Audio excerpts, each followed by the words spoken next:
All right, quiet on the set. What's up, everybody? Welcome to this DZO Arcana lens test. This is very informal, shot on a V-Raptor 8K 1.5x. I think I shot this in MQ. Anyway, this is me connecting with Kodia Dementia. They are a pretty interesting character. Basically, this is what they do: scare people all day. I figured since I was going to record them for a few minutes, I might as well, compensate them a couple bucks for their time, because it was hot, and wearing that outfit in this heat was pretty intense. So anyway, we're looking here at the barrel distortion. If you look behind them, you can kind of see, oh, this is shot on the 32 millimeter, by the way. You can kind of see, yeah, here you see it even more. A little bit of rack focus there. You can see how much barrel distortion is going on with this pole behind, left of frame behind Kodia. And then more on the right here with this other pole. This is shot on the 32 millimeter. And yeah, the 32 has a pretty decent amount of barrel distortion. If you're not a fan of barrel distortion, then this lens just isn't for you, because it has tons of it. I personally love it. I'm a huge fan of barrel distortion. I think it's great. That's why I love this lens. Also, if you can take a look at like the bokeh quality, the background is very nice. I think DZO has done a great job with what they call the hybrid part of this anamorphic lens. Essentially, what they've done is they've taken a oval cutout and placed it where the aperture is. They made the aperture basically oval, so no matter what stop you're at, no matter what T stop you're at. I'm shooting this at T 2.1, by the way. We're all the way wide open here. No matter what aperture you're at, the bokeh will mimic very closely a 2x anamorphic lens, which everybody knows is the holy grail, 2x anamorphic. Anyway, more Kodia. Here you can see a little bit of the lens flare going on with some of the lights in the background. You saw it for a quick second. So now we're switching to some more shots. Again, this is very informal, very non-scientific, just me taking my lens out and, basically putting it through its paces. Natural lighting, no preparation, just run and gun, hard body. This guy is very weird. He's always in Times Square working out, and with this clown mask on. He's pretty much a staple of Times Square now, like the Naked Cowboy. So I had to film him. Here again, we can see more of the barrel distortion. We got a wide angle lens. I'm gonna pan a little bit now to kind of give you an idea of how much swimming there is, fishbowl kind of stuff there is. It's not bad. It's there, but it is nowhere near as bad as like the Remus set. The Remus set has some pretty intense, or not the Remus, the Kato set from Blazar has some pretty intense fishbowling. But this is not bad, in my opinion, anyway. Again, we are at 8K here, filmed at 8K, but this is a 4K timeline. And so I met these guys down there. It looked like somebody really died. It looked like somebody really died in that bitch. It's like an action movie, so we had a bunch of hands and shit. They were essentially building, well, you'll see a little bit later what they were building, but they were hired by the city to build a fixture, a couple of fixtures, I think, in Times Square for the World Cup. And the guy that I'm standing next to, Renee is his name. He showed me some really awesome practical horror effects stuff that he's worked on with Mackay Pfeiffer. So we definitely started building. And then this brother here, his daughter is getting into horror in terms of, you know, effects and performance and all that kind of stuff. So he was showing her off.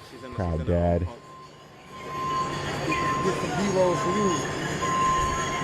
Yeah. He might be the guy doing her stuff. He might be the guy. I'm meeting him for the first time right now.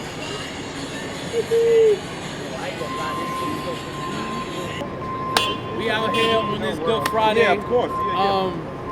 Doing the people's work. Because we always got to work. It's no days off. It's 1:47 in the morning. It's always work. We do this all day, every day. This is what the life we live. This is the life of production. All day, every day. So we're actually building this right here. Don't give them too much. Don't give them too much. That's too much to give? I mean, they've been telling everybody. We building this right here. Just so somebody can watch the game. Yeah, they want to watch the Stanley Cup. Just for one guy, they watch the Stanley Cup. World Cup. So sorry. Thanks for the correction. By the way, the first guy talking, his name is Dre Leroy. Also planning to connect with him, you know, on some film stuff and production stuff. So it was nice to be able to meet people at damn near 2 o'clock in the morning in Times Square, you know, the city that never sleeps. So again, we're looking at swimming as I pan. The barrel distortion starts to, you know, get a little less as you go center frame, just like with any, you can tell by looking at the Armed Forces recruiting station as we pan there, the walls. Here's another shot here. We're gonna follow this biker as he goes. I tried to keep focus, but failed miserably. And now this is just, again, a shot of, you know, just checking out the barrel distortion on the pole here. And then also you can see, if you look at the lights in the background with the cars, you can see some nice bokeh going on there. Definitely much closer to a 2X, at least in my opinion, from what I can see, than a 1.5. DZO's done a great job of giving us a very clean lens with tons of character at the same time. So now here, we're doing some vertical tests in terms of like, you know, distortion and swimming. Again, the barrel distortion is very, very strong with the 32 mil, which I personally, again, do not mind. I love it. Personally. It's not for everybody. It's definitely not for every project. But for most of the stuff that I do, you know, narrative work, this could be fun. So here's another shot. Just, again, I'm just trying to really show this barrel distortion. If you look at the right edge of this part here. And more bokeh with some flaring going on as well. Flares aren't really too, well, they're defined, but they're not very complex, which some people may not like.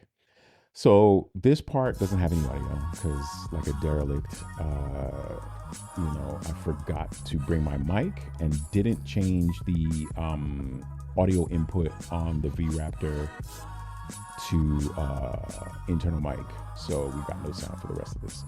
But anyway, this is me and my kids at Miss Korea, having some Korean barbecue. Again, just showing off what the DZO lenses can do in a very natural situation. There's some flaring going on there in the back of my daughter's head that you just saw. This here is, these are all 4 of my kids, just showing off kind of, you know, the, I'm showing off how dope my kids are, but then I'm also kind of trying to show off, the barrel distortion is a rack focus to my oldest in the background there, just to show off again some of the focusing and the breathing on the lens. Of course, you got to film the Bandai store, the Tamashii Nation store. There's all kinds of Gundams and stuff in there.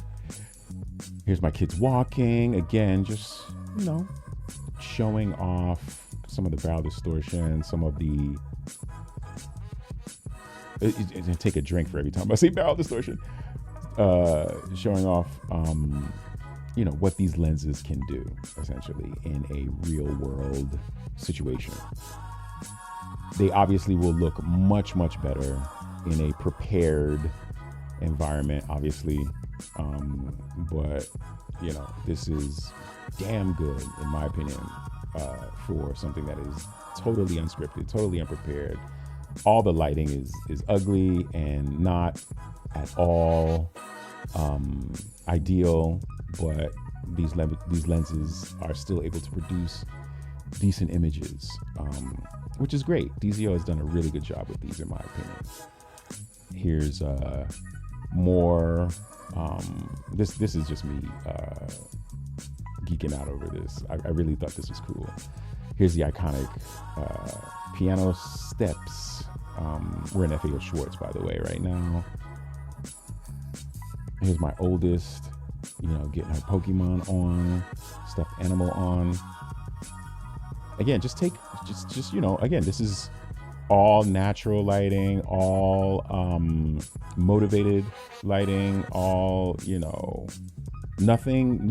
I've not brought any lights. I've not set up any lights. None of that. There's no negs. There's no, you know, bounces. Nothing. It's all just what's in the environment. Just now we saw some flaring going on. This is them spending daddy's money. That guy was nice. He was cool. I figured I'd have a shot at him. Now here's me on the elevator. We're at the Nintendo store. They took the steps, so I went on the elevator. And just so you can see, you know, if you look at the bottom of the screen there, you can see that barrel distortion. Take a sip for every time I say barrel distortion. And again, just showing off what these lenses can do in a natural, you know, unprepared situation. This guy was cool with his Ghostbusters shirt. Both of them actually were pretty cool. So now we're in the subway.